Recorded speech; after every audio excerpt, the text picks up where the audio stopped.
Cordoba was once one of the most prosperous cities in Europe and really in the whole world. It was the capital of the great Umayyad Empire that ruled from the 8th century and for many centuries forward. And therefore it was kind of the cultural center for what we call Al-Andalus or Andalusia.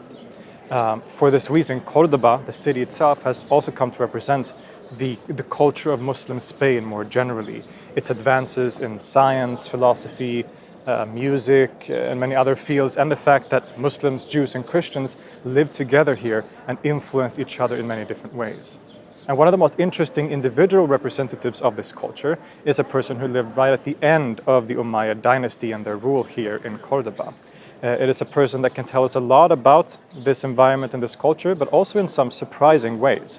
And I'm of course talking about the princess poet Wallada bint al-Mustakfi, specifically her poetry and her spicy love affair with Ibn Zaydun.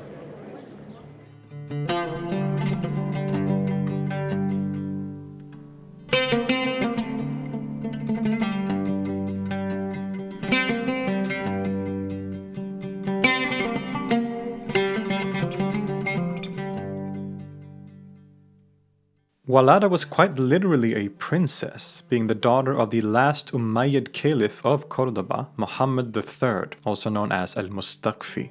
She was born around the year 1000, and as a young child or teenager, she would have witnessed her father flee the country when the Umayyad dynasty was overthrown and Cordoba became one of the many so-called ta'ifas, or city-states, that made up Andalusia during the 11th century.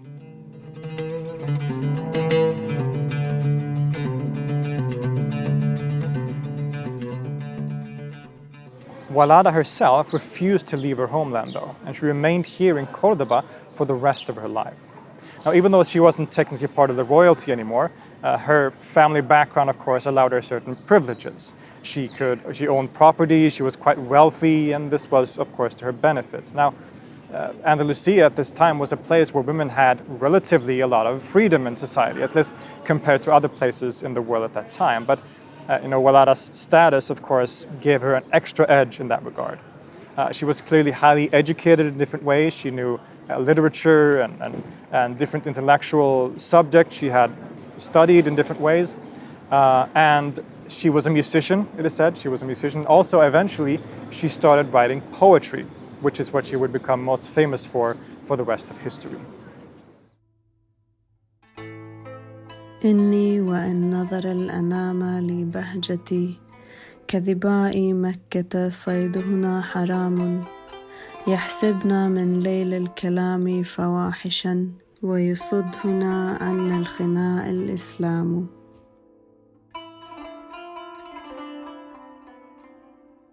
The culture of Andalusia, or Al-Andalus, especially under the Umayyads, has become famous and legendary for its achievements and contributions. Many of the Umayyad caliphs sponsored intellectual and scientific learning, and at their height, their caliphate seriously rivaled that of the Abbasids and the Fatimids further east. This was really a melting pot of so many different peoples, languages, religions, and cultures. The Arab and Amazigh Muslim population, together often known as the Moors, usually made up the higher and elite classes of society, but they mingled with native Iberians who spoke Romance languages, as well as a significant Jewish population with their Hebrew literature. But these communities weren't entirely isolated or segregated either, but interacted and influenced each other in various different ways. It is this environment that produced the amazing culture of Andalusia. Some of the greatest thinkers, musicians, and poets in history came from this region, even in the periods after the Umayyad dynasty.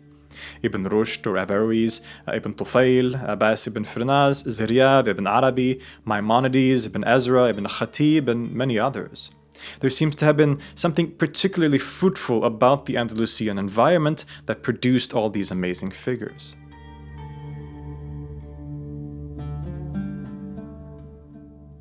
Soon, Wallāda would make a name for herself in the literary and cultural sphere of Cordoba when she opened up a literary salon, known in Arabic as a majlis, here in the city, where both men and women would gather together and discuss poetry and various intellectual topics. And this seems to have been a rather popular salon and was attended by some significant historical figures, including the polymath Ibn Hazm, writer of the famous Ring of the Dove, the Tawq al-Hamama, as well as a theologian and philosopher, and the poet Ibn Zaydun, who will become very important for this story later on. Wallāda in general was clearly a very unique and powerful woman who broke norms in different ways. Holding a salon, a mixed-gender salon in this way, while not unheard of course, was certainly a bit unusual and controversial among certain strands of society. And just in terms of her behavior generally, it is known that she walked around in public without a veil, without covering her hair even, as well as other types of behavior that were more associated with sex workers and the lower classes of society, and certainly not expected of someone of her societal status. So she was a woman that broke norms in many different ways in the society at that time.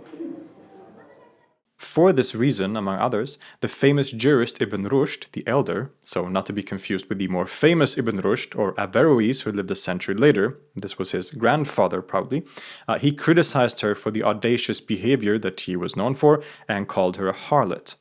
Now, her response to this accusation in the form of a poem has become one of her most famous. أنا والله أصلح للمعالي وأمشي مشيتي وأتيه هيتيها وأمكن عاشقي من صحن خدي وأعطي قبلتي من يشتهيها. This poem tells us a lot about her character, a woman with agency of her own that is taking command of her own life and decisions.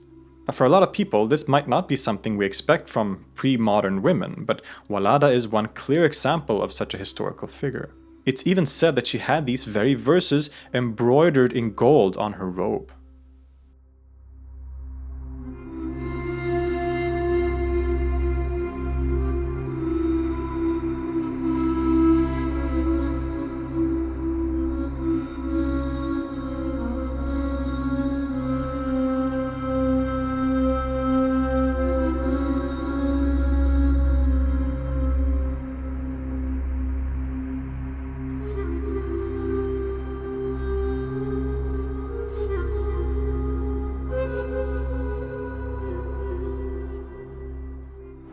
As we saw, a lot of people criticized Wallāda for her behavior, but a lot of other people also deeply admired her.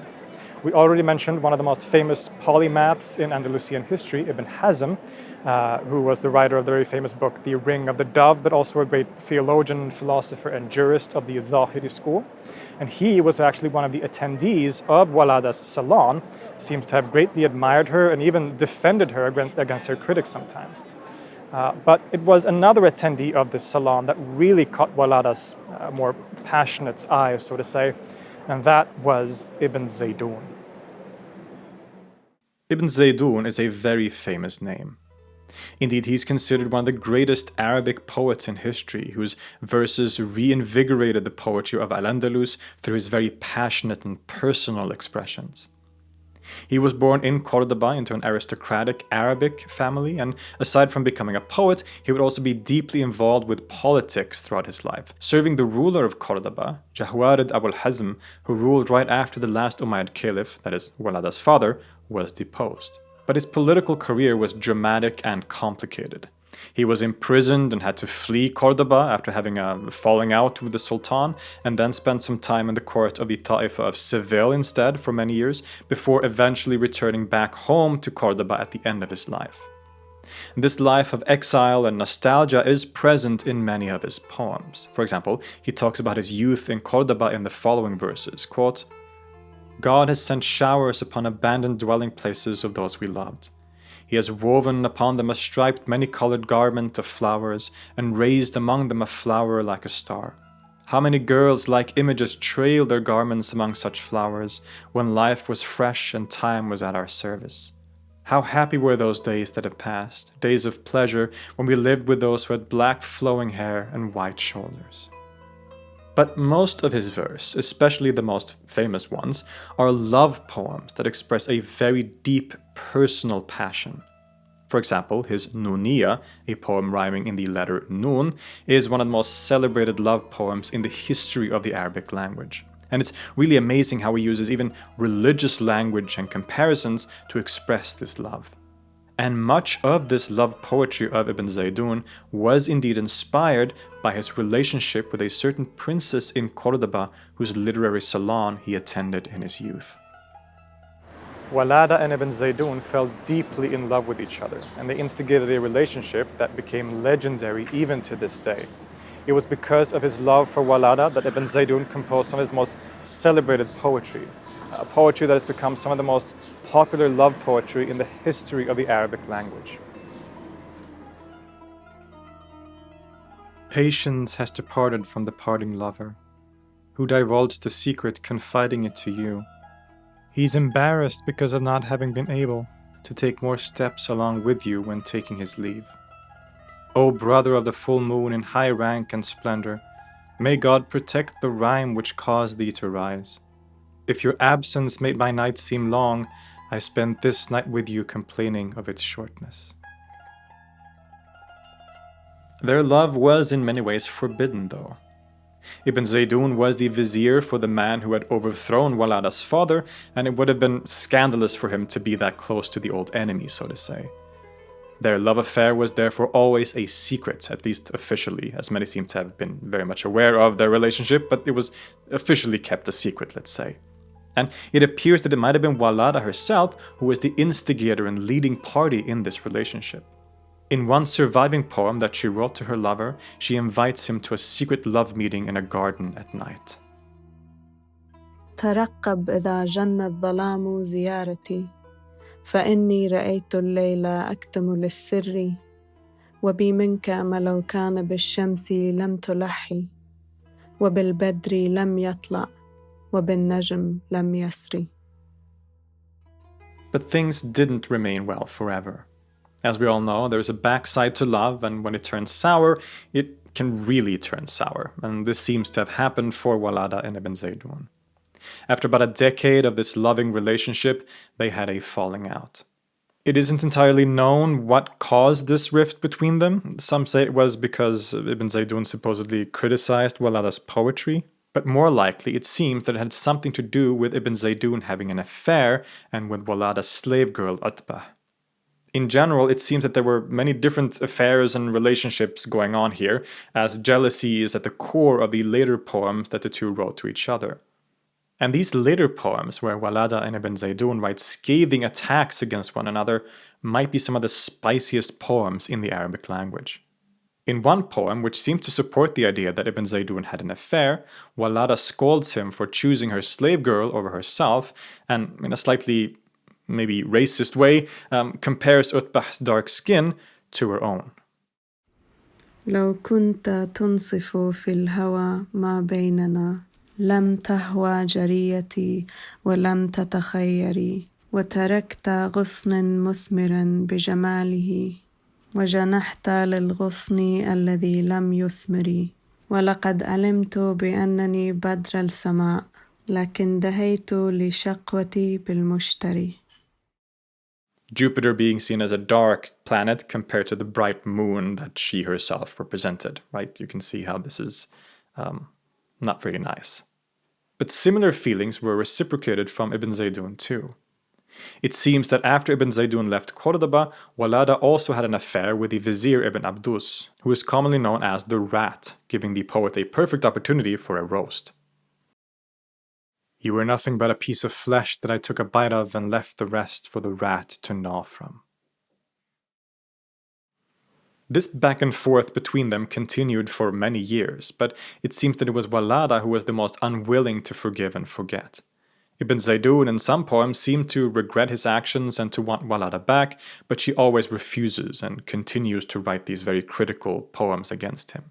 In one instance, it became known to her that Ibn Zaydun also had love affairs with male servants, to which she writes, إن ابن زيدون له فقحة تعشق قضبان السراويل لو أبصرت أيرا على نخلة صارت من الطير الأبابيل. I told you these poems were spicy, didn't I? A similar situation also seems to have arisen in Wallada's circle back in Cordoba. She had several female students who also became celebrated poets, the most famous of which is probably Muhja bint al-Tayani. And in a poem that Muhja directs at Wallada, we seem to detect a similar critique against Wallada for her sexual promiscuity. ولادة قد صرت ولادة من غير بعال فضاحك كاتم عكت لنا مريم لكنه نخلة هذه ذكر قائم. This, of course, refers to the story in the Quran where the Virgin Mary, while pregnant with Jesus, shakes a palm tree so that the fruits will fall down on her. But here, the palm tree gets a much less innocent meaning, let's say.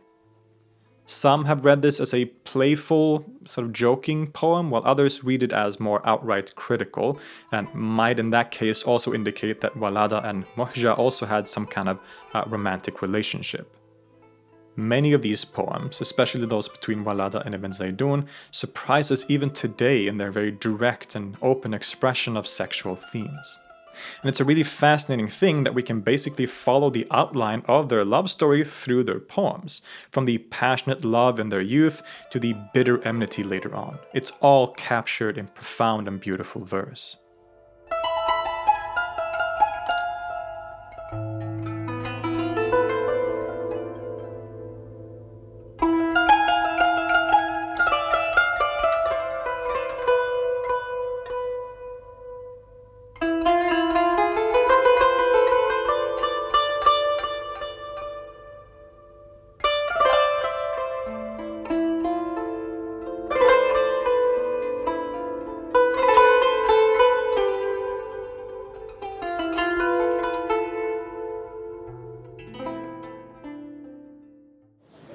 Even though the two never reconciled or got back together, the love between Wallada and Ibn Zaydun has become legendary. In large part, of course, because of the fact that that love affair was preserved through their respective lines of poetry. It can teach us a lot about how passionate love can be, but also how painful that passion can become when it turns poisonous, as it did in this case. It can also tell us a lot about this culture of 11th century Muslim Spain, when it was ruled by all these Ta'ifa kingdoms that were very politically chaotic. It was a very chaotic time politically, but still culture flourished in various different ways throughout this period, as we see here. We don't know exactly when Wallada died, but probably around the year 1091, or at least in the 1090s, very symbolically right around the time that the Almoravids conquered Muslim Spain, which would shift the culture in that region pretty dramatically for the time going forward. So this is a very significant story in that regard, and that it sort of is this transitionary period for Andalusia, which Wallada represents in many ways. Today there's a monument here in Cordoba commemorating the two lovers. Very beautifully, two hands reaching out to slightly touch each other, but not fully embracing, which symbolically kind of represents the love between Ibn Zaydun and Wallada that was so passionate that it inspired some of the greatest poetry in history, but was always plagued by a certain level of separation.